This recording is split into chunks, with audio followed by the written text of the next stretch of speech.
Hello friends, आज हम computer teachers में जो जावा का पोर्शन है उस पर बात करेंगे। सबसे पहले जावा होता क्या है। If you talk about what is Java, तो जावा है क्या। अगर हम बात करें, जावा is a object oriented programming. Java is a object oriented programming language. Okay, so first we discuss, let's follow OOPS concept and some basic feature is here. Basic features. So basic feature में क्या क्या आ जाएगा। first one, अगर if we talk about first one, so it's simple, very simple language. Second is object oriented, or third one is that platform independent.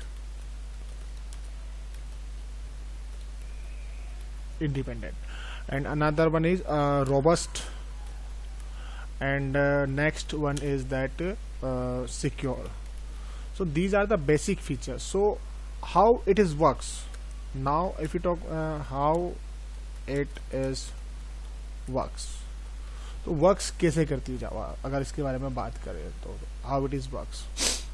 So before we start, works कैसे होती है, तो just compiler that means क्या करता है compiler convert Java program into an intermediate language में convert करता है, जिसको क्या कहते हैं, जिस representation is called byte code. Okay, so byte code जो रिप्रेजेंटेशन जनरेट होता है वो क्या कहलाता है, आपका बाइट कोड कहलाता है।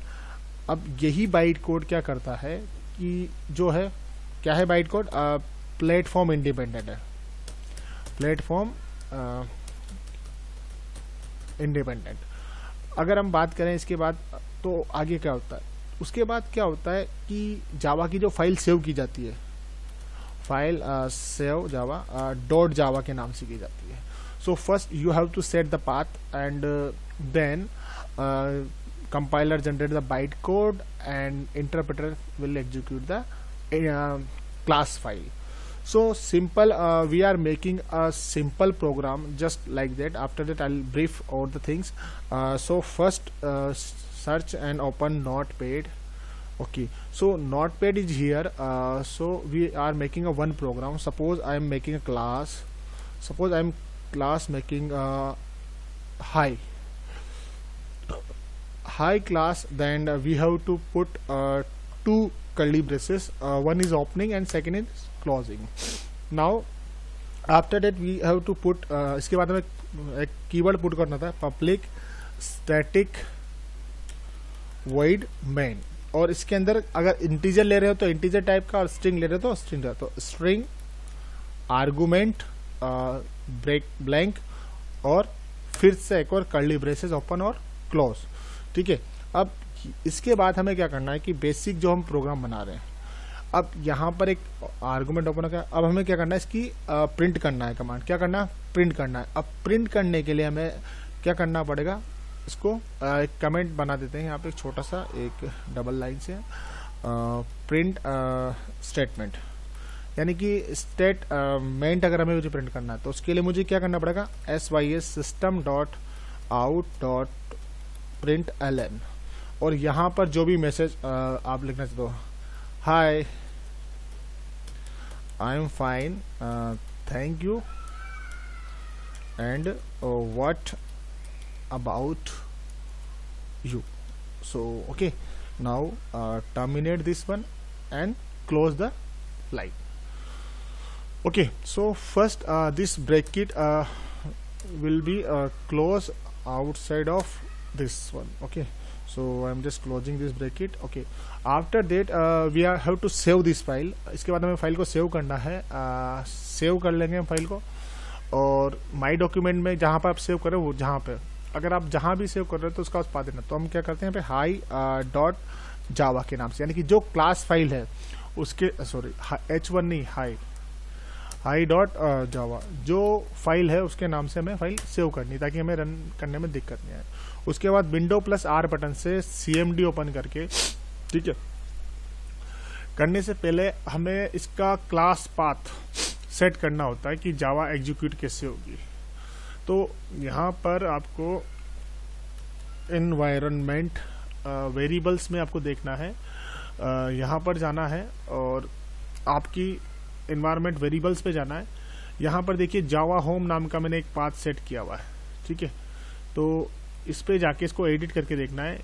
फर्स्ट जो वेरिएबल नाम होगा जावा होम, और जहाँ पर आपका जावा JDK इंस्टॉल है वो, ठीक है। ये पाथ सेट करने के बाद ये बाय डिफॉल्ट C ड्राइव से चलेगा। कैसे चलेगा, जावा एक्सेस कैसे करेगा, let me show one more, I am just opening a command prompt, then CD / now CD program file and CD now JDK,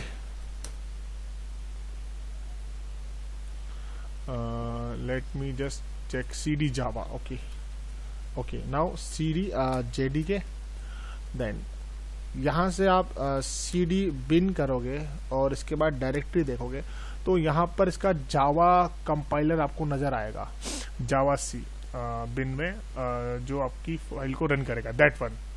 तो हमारा पाथ सेट है, दैट मीन्स अब यहाँ पर क्या करना है कि जहाँ पर मैंने फाइल सेव की, मैंने डॉक्यूमेंट में की थी, तो CD डॉक्यूमेंट और अब फाइल को रन करता हूँ।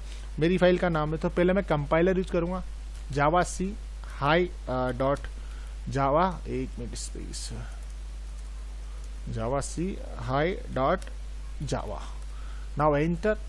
अब कंपाइलर ने इसको एग्जीक्यूट कर दिया, यानी कि मेरी कोई एरर नहीं है, तो मेरा कोड रन हो गया। अब मुझे रन कैसे करना है, जावा H1 हाई, हाई नाम की जो मेरी क्लास बनी है उस क्लास फाइल को मैं यहाँ पे एग्जीक्यूट करूंगा।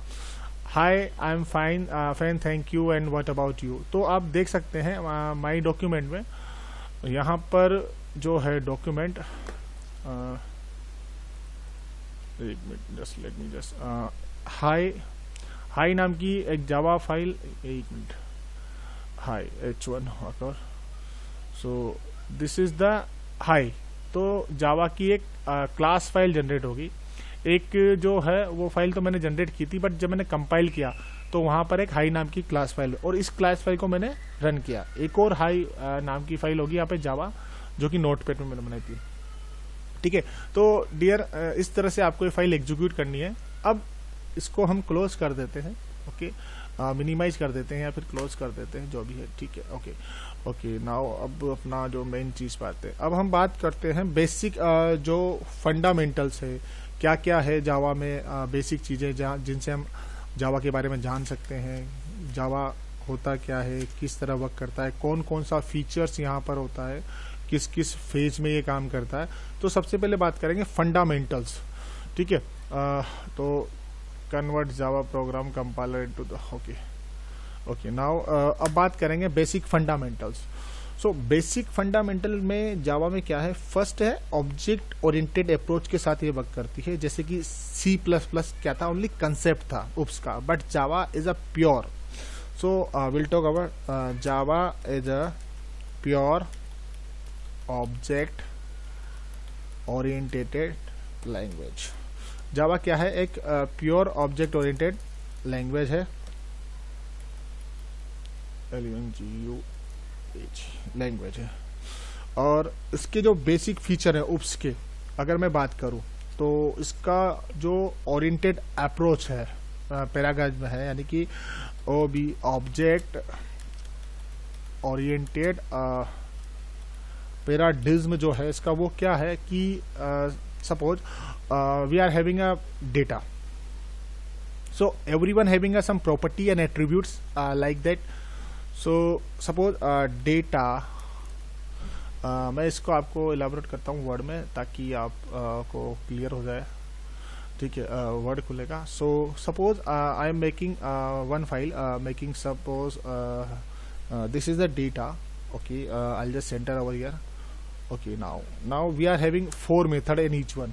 Okay, method 1, now method 2, and then method 3, and then method 4.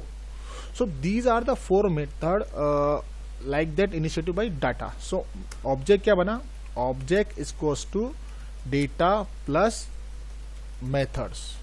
Okay तो ये जो मेरा बना पैराडाइज, तो ये क्या बना, मेथड.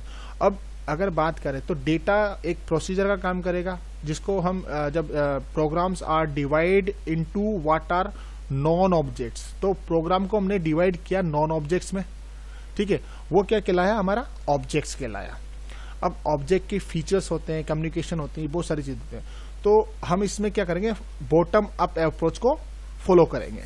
तो बेसिक कंसेप्ट की बात करते हैं हम, BASIC, basic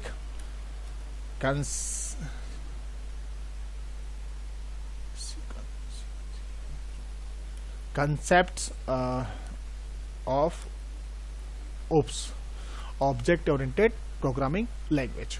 so basic concept की अगर हम बात करें तो सबसे पहला आता है object and classes. Object and classes. तो ऑब्जेक्ट होता क्या है, अगर object are the basic run time entities in object oriented system. So objects are basic run time entities in an object oriented system. तो ऑब्जेक्ट क्या हो गया, basic entities होगी, and may be user define हो सकती है. Suppose we are having accounts of customer, so in 2 objects, banking program, one is saving account, one is current account. So these are the different property and different method होते हैं, उनके different objects होते हैं. तो according to a person depend करता है person to person की क्या क्या approach है.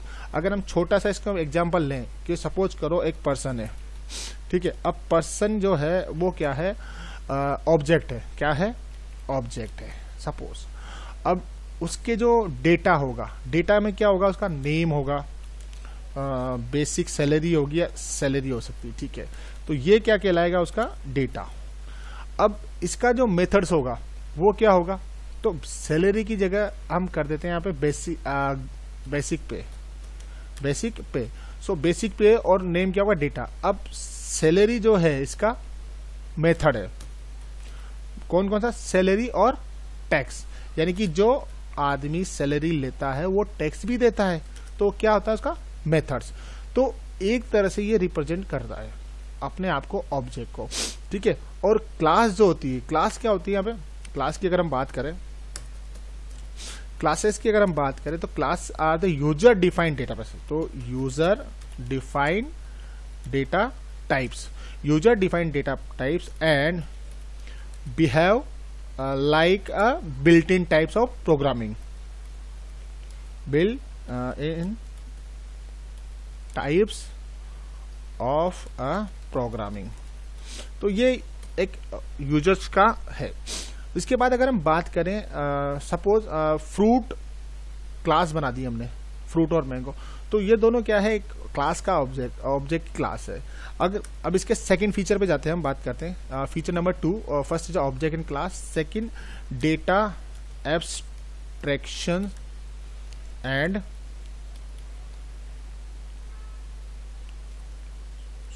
एनकैप्सुलेशन.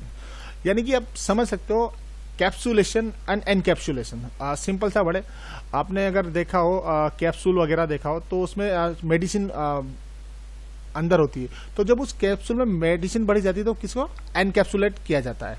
ओके, ऐसे डेटा एब्स्ट्रैक्शन, यानी कि आपके जो हर चैप्टर के पीछे समरी होती है वो क्या होता है, डेटा एब्स्ट्रैक्शन होता है पूरे चैप्टर का.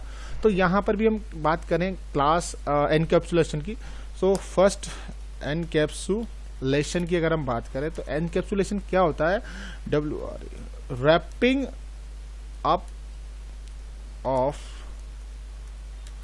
Up of data into a single unit.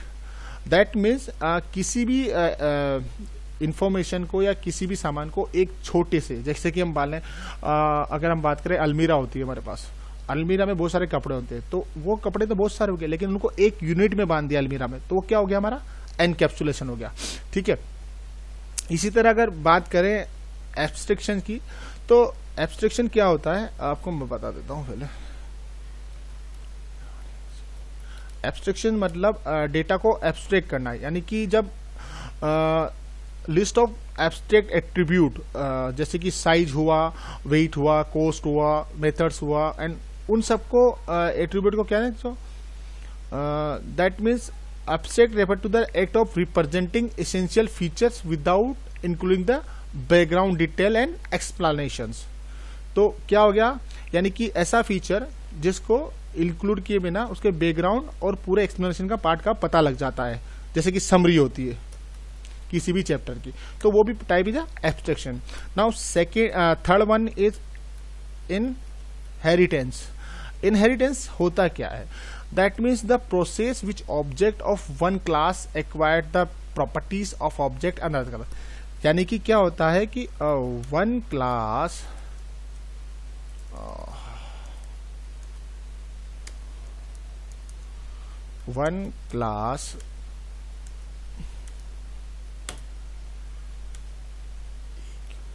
acquires the properties and attributes of another class। यानी एक क्लास जब किसी दूसरी क्लास की प्रॉपर्टी और एट्रीब्यूट को एक्वायर करे तो वो क्या कहलाती है, इनहेरिटेंस। जैसे कि हम बात करते हैं हमारी क्लास है बर्ड, अब बर्ड जो है उसकी प्रॉपर्टी क्या हो सकती है, एट्रीब्यूट क्या हो सकते हैं। बर्ड की पहली प्रॉपर्टीज अगर आप बात करें तो बर्ड्स के पास क्या होती है, बर्ड का जो प्रॉपर्टी तो होगी दो तरह की होगी। कैसे, अब बर्ड को हम बांटते हैं दो तरह से, एक तो फ्लाइंग और another one is non flying. Flying and non flying. अब फ्लाइंग बर्ड्स में ये तो इनकी प्रॉपर्टीज होगी अगर हम बात करें, ठीक है। और ये मेरा क्लास ऑब्जेक्ट हो गया, क्लास या ऑब्जेक्ट हम बात कर लेते हैं, जो भी हम मानते हो आप, वैसे क्लास ही होगी, क्लास ओके, ऑब्जेक्ट मानते हैं अभी यहाँ पे इसको ऑब्जेक्ट। ठीक है, ठीक है। अब बर्ड की दो प्रॉपर्टी होगी, one is flying, second is non flying. अब जो इनके एट्रीब्यूट होंगे, एट्रीब्यूट क्या होंगे, दोनों के सेम होंगे। कैसे, अब बात करते हैं, देखो अलग अलग यहां पे हो गया, क्या हो गया, पहला attribute legs, 2 legs, both of this having, ठीक है। एंड सेकेंड इज विंग्स, चाहे वो नॉन फ्लाइंग हो, ऑस्ट्रिच हो, उसके भी विंग्स होते हैं, और ठीक है, तो दोनों की कॉम्बिनेशन में दो चीजें होती है। तो this is the like that concept of inheritance. And inheritance का वन मोर फीचर जो क्या है, वो री यूजेबिलिटी, यानी कि जो बार बार रीयूज होता हो, इट्स कॉल्ड है inheritance. Now another one is polymorphism. Polymorphism क्या होता है, सिंपल फॉर्म में वन फॉर्म मेनी थिंग्स, यानी एक आदमी के कई रूप, ठीक है, एक आदमी सब जगह हो सकता है, तो दैट इज द पॉलीमॉर्फिज्म। जैसे कि बात करते हैं हम शेप। शेप एक मेरी क्लास है। अब शेप का जो मैंने क्या किया, ड्रॉ किया। अब शेप से मैंने ड्रॉ किया तो हो सकता है मैं उसमें सर्किल ड्रॉ कर सकता हूं, शेप से बॉक्स बना सकता हूं, एक मिनट, TRINGLE, ट्राइंगल बना सकता हूं, स्टार बना सकता हूं, कोई सी भी शेप डिजाइन कर सकता हूं। तो यहां क्या हो गया, ये one form many thing, shape से हम कुछ भी बना सकते हैं। अगर हम नेक्स्ट इसका फीचर्स की बात करें तो होता है आपका dynamic binding. It is very important to understand first before go to the Java programming. So dynamic binding में linkage the procedure call to the code and execute the response. So link the procedure call to the code and to be executed in response to the call. It's called a dynamic binding. जैसे कि आप phone करते हो message, तो वहां से जो response आता है उठाने के बाद, तो दिस इज डायनामिक बाइंडिंग. अब इसके बाद बात करते हैं मैसेज कम्युनिकेशन की. मैसेज कम्युनिकेशन क्या होता है? That means communicate the message. Suppose an OOPS concept set of objects that communicate each other. यानी कि बहुत सारे ऑब्जेक्ट होते हैं जो एक दूसरे से क्लास के थ्रू या पॉलीमॉर्फिज्म के थ्रू कॉन्टेक्ट करते हैं. तो उसकी जो कुछ स्टेप होती है, पहली स्टेप की अगर हम बात करें, ठीक है, यहाँ पे हम लिख देते हैं CUMMUNI, communicate to each other all objects या set of objects. Set of objects यानी सेट ऑफ ऑब्जेक्ट एक दूसरे से कम्युनिकेट करते हैं.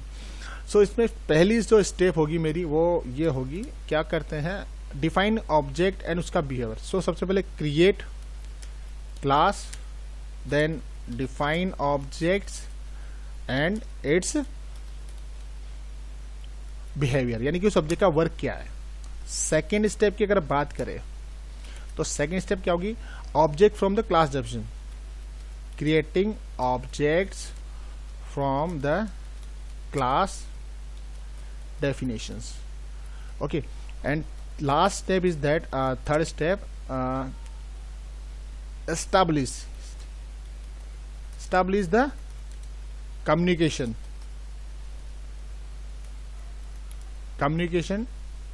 among objects से communication establish करना. ठीक है. So each other moving here and here. So this is the fundamental things. And अब बात करते हैं एप्लीकेशन ऑफ ओप्स की. Applications of OOPS. तो ओप्स की जो एप्लीकेशन है वो रियल टाइम सिस्टम पे काम करती है, सिमुलेशन एंड मॉडलिंग में काम करती है, ओरिएंटेड डाटाबेस में काम करती है, hyper text, hyper media and expert text में काम करती है, AI एंड एक्सपर्ट सिस्टम के लिए होती है. तो first real time AI and expert system and simulation and modeling, and another one is that hypertext, hypermedia, text,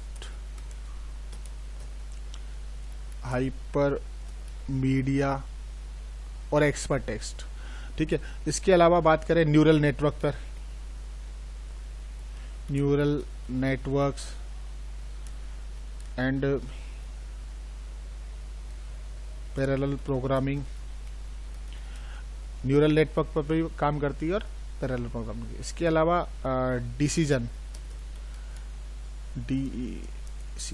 decision support system पर भी काम करती है, ऑफिस ऑटोमेशन पे भी काम करती है. एंड लास्ट CIM, CAD और CAD सिस्टम पर, इन पर भी ये काम करती है. So it is believe that the system of OOPS environment will enable the software. यानी कि यहाँ पर बहुत सारा सिस्टम सॉफ्टवेयर होता है. ये सारी चीजें क्या होती है, आपके ओप्स कंसेप्ट का फीचर्स है. ठीक है. अब अगर हम बात करें जावा का इवोल्यूशन देखें तो will see next video. I'll give some program also, and what about Java and C+ web browser, how can we run. So today is the basic features of Java, and next day today जो next अपन Java का evolution start करेंगे, Java का evolution कैसे हुआ उसके बारे में बात करेंगे. So we'll see next time. Thank you, have a nice day, bye bye.